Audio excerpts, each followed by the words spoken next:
Fai, eu sou o Luiz Otávio. Eu sou a Ana Cláudia, nós somos os dois faladores. E hoje, em 2019, Joaquin Phoenix trouxe a sua versão do Coringa. Agora, em 2024, ele volta com a continuação, mas não está sozinho. Lady Gaga está colhendo essa empreitada. Afinal, Coringa Delírio a 2, vale o ingresso?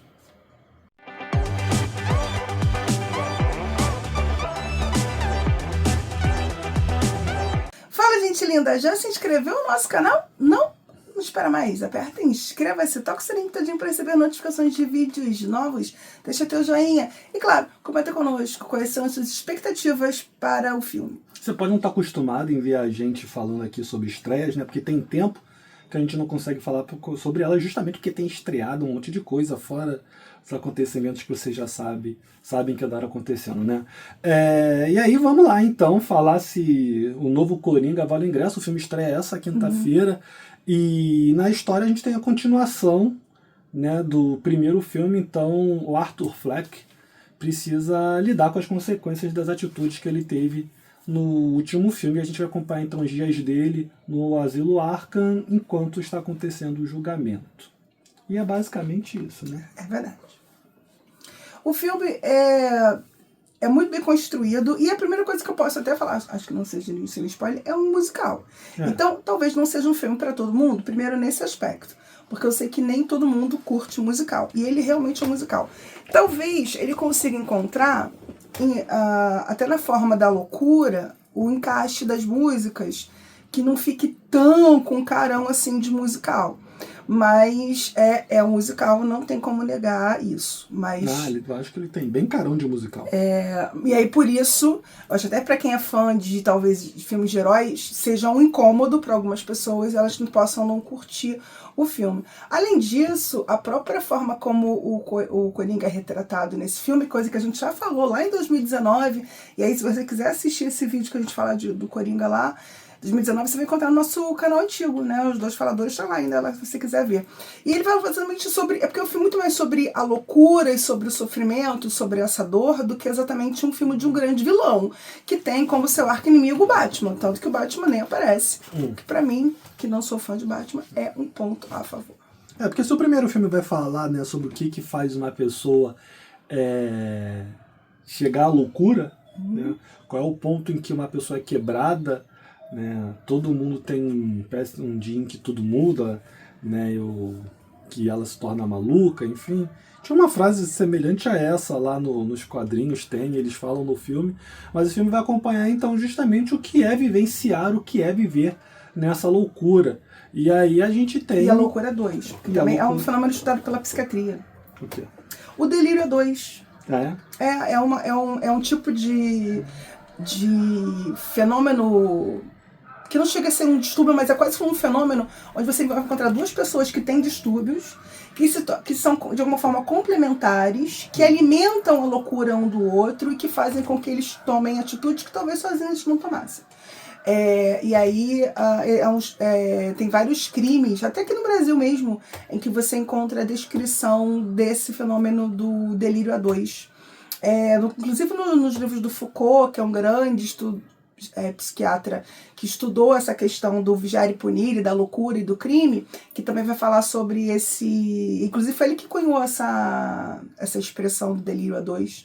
Só que em francês eu não sei se é folie de trois, uma coisa assim. É isso. E aí o nome do filme em francês é isso. E aí ele vai fazer esse estudo... Em francês não, né? Em português eles botam do Joker, folie do ar. Ele vai fazer esse estudo exatamente para entender como essa retroalimentação da loucura vai fazendo com que outras camadas, não que outra pessoa não fosse perturbada, ela já mas que outras camadas fossem surgindo, e é quase como se eles virassem uma entidade só, é como se eles se fundissem e tornassem-se os dois juntos um terceiro elemento agente. Eu não sei se o filme chega a fazer isso tudo, né? Mas, sem dúvida nenhuma, os dois têm delírios complementares. E se a Ana tá falando de complementaridade 2, ela tá falando da Arlequina, interpretada pela Lady Gaga. E aí, assim como o primeiro filme, né, vai tomar suas liberdades para escrever a sua história sobre o Coringa, esse filme também vai tomar suas liberdades para escrever a sua história sobre a Arlequina e como que ela surge, como que ela aparece na vida do Coringa. Se tem algumas coisas que são semelhantes, é o fato deles se conhecerem no Asilo Arkham, né, e o fato dela realmente se sentir instigada e se sentir atraída pela figura exótica e pelo pensamento, pelo modo de enxergar a vida do Coringa. A partir daí, eu acredito que eles tomam umas liberdades bem interessantes, inclusive, para o filme. E eu acho que uma coisa que é bacana também, que o filme vai abordar, é como que a sociedade se aproveita de determinadas figuras, determinados personagens, e espera deles determinados comportamentos, determinadas ações, e se ele não age daquela maneira, se ele não faz o que é esperado, ele se torna desnecessário, ele se torna dispensável. Uma coisa também que eu acho que o filme não, ele vai tocar na situação, mas ele não vai se aprofundar, que também faz parte disso da psiquiatria, que é da questão da histeria coletiva, né? E aí quando no final do primeiro Coringa, né, você já tem a construção dessa histeria coletiva em torno desse mito, né, desse ícone de uma que vem como ser um símbolo daquele que é oprimido e que resolve revidar, né? E ele acaba sendo alçado a essa figura icônica e começa a ter vários seguidores que o idolatram. E aí no filme, no julgamento, isso vai aparecer. Lógico que assim, gente, fãs por mais incrível que pareça, mas fãs de criminosos existem muitos e muito apaixonados, inclusive, e de diferentes formas. E aí nesse filme vai mostrar exatamente quase que uma histeria coletiva em torno dessa figura. É muito mais no sentido de defender o Coringa do que ir pra lá pra porta pedir a pena de morte dele. Sim. Coisa que às vezes acontece nos julgamentos, de você ter pessoas que vão lá pra falar contra o criminoso e um outro que vai a favor. Nesse você tem um grande grupo a favor dessa figura que o Coringa vem a simbolizar. Como essa figura não só irreverente, mas também rebelde contra a questão do sistema.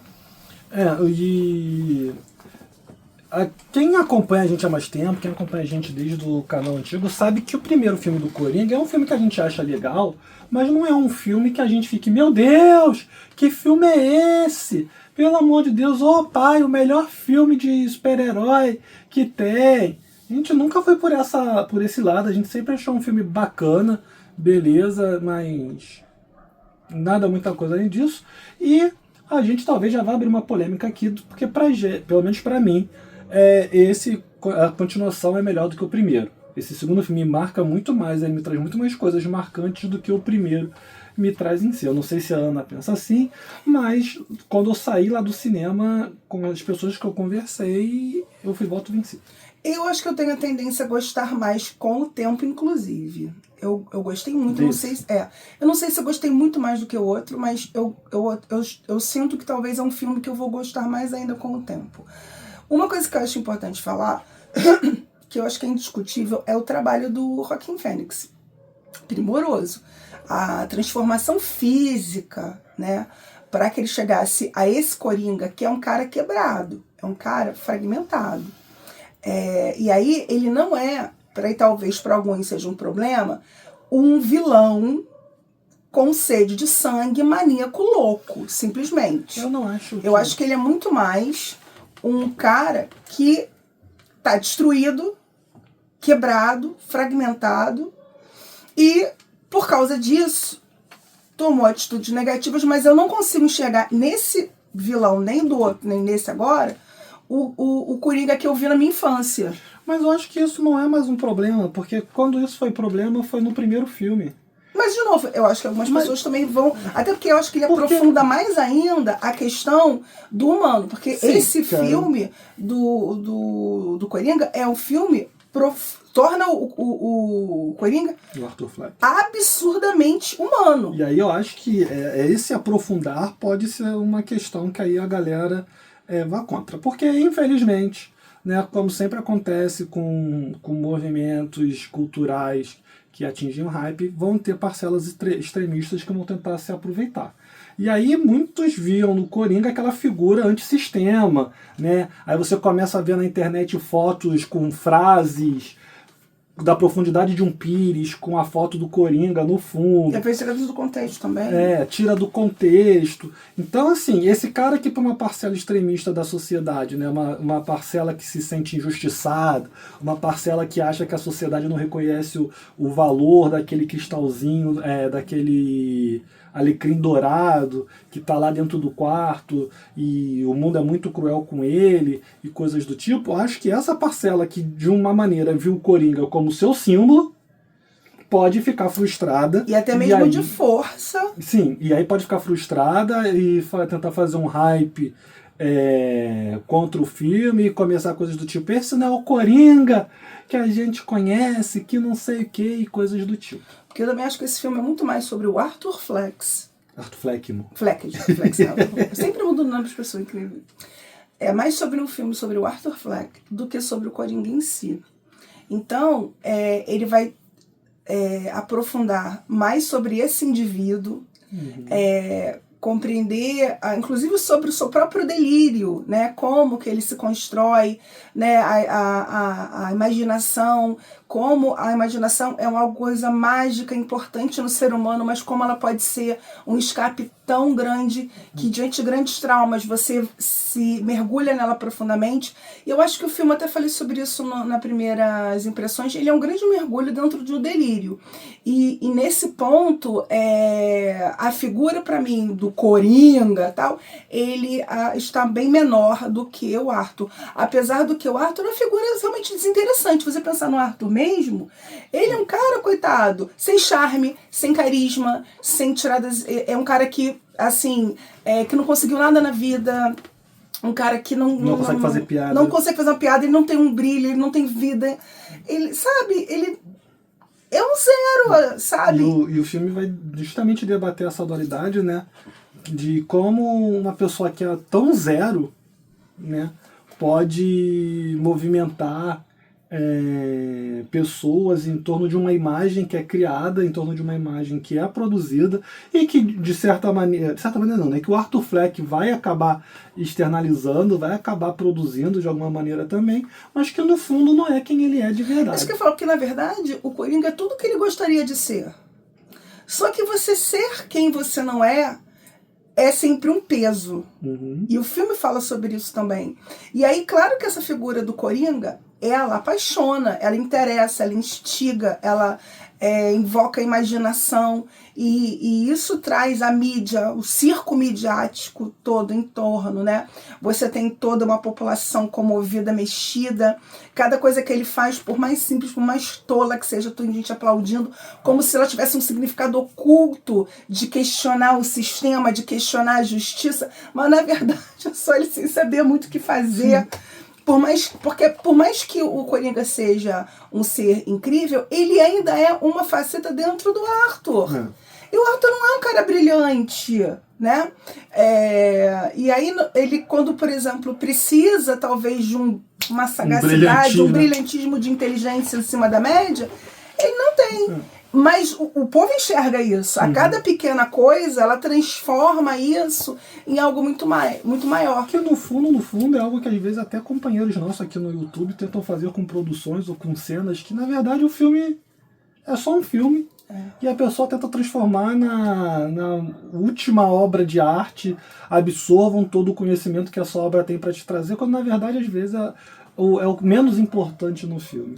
Agora, se a gente falou do Joaquin Phoenix, a gente precisa falar da Lady Gaga, né, que ela não chega a roubar a cena no filme, mas que ela consegue ser uma coadjuvante muito boa pro Joaquin Phoenix. Acho que a personagem dela, a Arlequina dela, consegue conduzir muito bem. Não é nem conduzir, né? Apesar de que, em certos momentos, ela que conduz a situação. É algo até que o Luca, do canal Luca Leal, comentou, né? Como ele inverte essa situação de em vez de você ter a Arlequina que fica seguindo os passos do Coringa para onde ele vai, nesse daqui, em alguns momentos, você tem essa inversão, é o Coringa que fica obcecado pela Arlequina. E aí eu acho que a Lady Gaga entrega muito bem o que a personagem pede, o que a personagem precisa. Eu acho que as partes musicais do filme, tanto ela que sabe cantar, quanto o Joaquin Phoenix, que apesar de já ter feito filmes em que ele canta, ele já seguiu durante um período essa carreira como cantor, até por causa do filme que ele que ele ia fazer ou tinha feito. Tem as noções ali do canto, mas a Lady Gaga é muito melhor do que ele, né? Então, assim, os dois... Ele é esforçado. Os dois conseguem combinar bem. Eu gosto das cenas de musical. Toda vez que eu via que ia ter uma cena de musical no filme, era uma parte que eu sentava assim para relaxar e só para curtir mesmo assim o filme. Então eu gostei bastante. Eu gosto bem, inclusive, na cena de musical, que a coreografia é bem contida. Ela não é espalhafatosa, como na maioria dos musicais, da pessoa realmente sair dançando loucamente. Não é assim. Ela é... Um outro caso que tem, né? Mesmo assim, mas não é aquele dança de filme sim, não tradicional. É uma coreografia bem contida, que tem muito a ver com a própria cena em si e com o que o personagem está vivendo. E uma coisa também que eu acho interessante é que a Lady Gaga, ela consegue ser esse olhar de admiração e fazer com que o Arthur Fleck queira mais do que nunca ser o Coringa, porque ele percebe que esse olhar dela é um olhar de interesse pelo Coringa, e aí esse olhar de curiosidade, de interesse que ela tem, dessa paixão que ela desenvolve nele, faz até uma frase que é meio clichê, que às vezes alguns filmes românticos falam, né? Você me tornou um homem melhor, ou alguém que eu queria ser, né? Só que no caso dela não é. Ela ao contrário, né? E o filme, né, sem entrar em detalhes, mas você consegue perceber como ele literalmente vai fazendo, vai mostrando como conforme o Arthur vai ficando, né, mais charfundado no delírio dele, a Arlequina vai se aproximando mais, né? Às vezes não, isso está muito... Reparem, né, quem for assistir, como que vai se dando a proximidade dela no tribunal, né, nos pontos que ela vai sentando no tribunal e como que o delírio dele vai aprofundando. Agora, alguma coisa, né, que as pessoas podem questionar é se você vai ter muita alusão ao universo do Batman dentro do filme. Devo dizer que eu não consegui perceber muita coisa assim que ligue tanto, a não ser o fato de você ter o Asilo Arkham.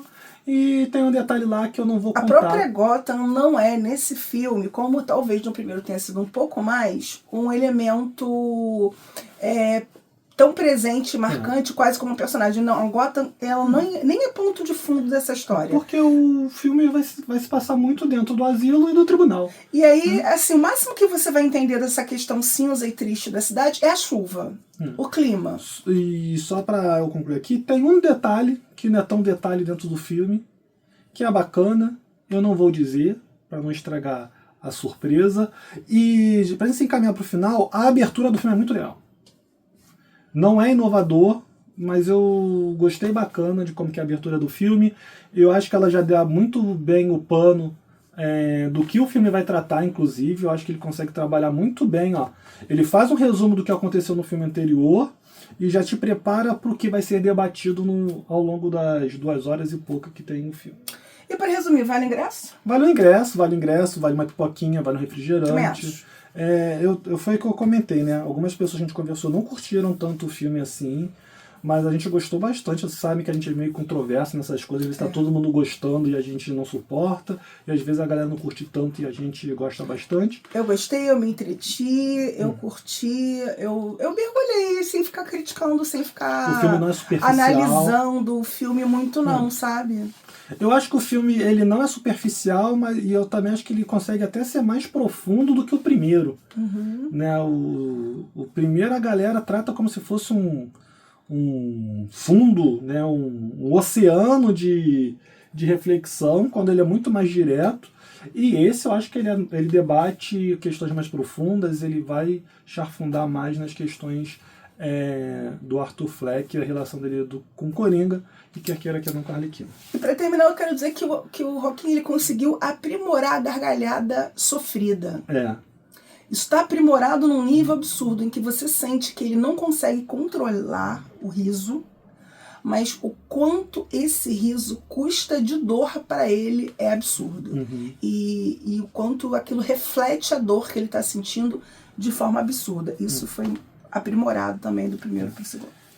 Lembrando então que se tudo der certo esse vídeo está saindo na terça, né, na quarta-feira a gente tem live com o professor Thiago Vieira, a gente vai conversar sobre o caso Elisa Samúdio, saiu o documentário semana passada na Netflix, a gente vai falar brevemente sobre o documentário também, mas a gente vai aprofundar mais as questões do caso em si. Então se você não se inscreveu no canal, não deixa de se inscrever, clica no sininho para receber as notificações, que está tendo conteúdo novo direto aqui. O link para a live de amanhã já está liberado, então procura aqui, já deve estar perto de você, deve estar nos relacionados possivelmente. Para já ativar o lembrete, porque vai ser bem bacana o papo. Tá saindo conteúdo do documentário da Priscila Belfort, tá saindo conteúdo de Ilha da Tentação. Amanhã estreia a nova temporada de Casamento às Cegas Estados Unidos. Semana que vem estreia Casamento às Cegas Habib, e a gente vai acompanhar tudo isso aqui e fazer aqueles resumões que vocês têm gostado. Então valeu, até a próxima.